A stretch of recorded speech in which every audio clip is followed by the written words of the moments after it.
përfaqësuesja e lartë për politikë të jashtme e Bashkimit Evropian, njëherësh nën-kryetari i Komisionit Evropian, Kaja Kallas, do të qëndrojë të njëjtën dhe të premten për një vizitë në Kosovë.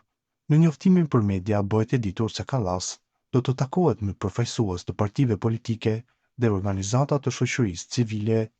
Ajo do të vizitojë misionin e Bashkimit Evropian për sondimin e ligjit në Kosovë EULEX dhe do të takohet me komandantin e KFOR-it, General Major Enrico Barduani.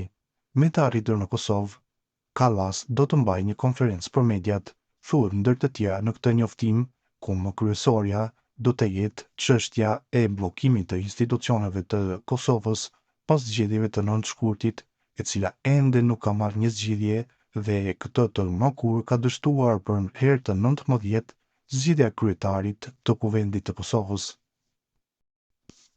Kryetari i AK-s Ramon Haradinaj është deklaruar pas 19 dështimeve për konstituimin e Kuvendit të Kosovës. Haradinaj ka quajtur mashtrues kryeministrin Albin Kurti. Fakti që çon dorën në kuvend dhe merr vendim si deputet, edhe shkon e çon dorën në qeveri, besoni është kriminale. Nuk mund deputeti që voton në legjislatur të votojë edhe në qeveri. Këtij po i zbulohet mashtrimi. Është mashtrues, po i del mashtrimi, ka thënë Haradinaj. I pari i Aleancës për Ardhmërinë e Kosovës ka shtuar se nëse ka kandidat konsensual për kryeparlamentar, do ta votonin. Ne kemi dhënë zgjidhje Kosovës jo atij, duke premtuar votën tonë që në ditën e parë për kandidat konsensual. Nëse ka kandidat konsensual, ne e votojmë.